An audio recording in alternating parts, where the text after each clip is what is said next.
আমরা এখন এই যে আসি হচ্ছে পদ্মা সেতুর উপরে, যেটা হচ্ছে আমাদের এই দক্ষিণবঙ্গকে একদম মানে এক অন্য লেভেলে নিয়ে চলে গেছে।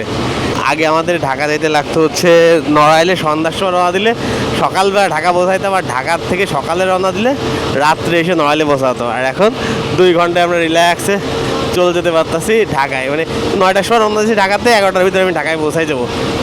আমাদের যে ড্রাইভার মামা আছে, ইনার আসলে এই বাস চালানো উচিত না, ইনার চালানো উচিত রেসিং ট্র্যাকে থাকা উচিত। ভাই যে কোপ দেয় রে মাইরি, যে কোপ দিচ্ছে অস্থির লেভেলের কোপ দেয়।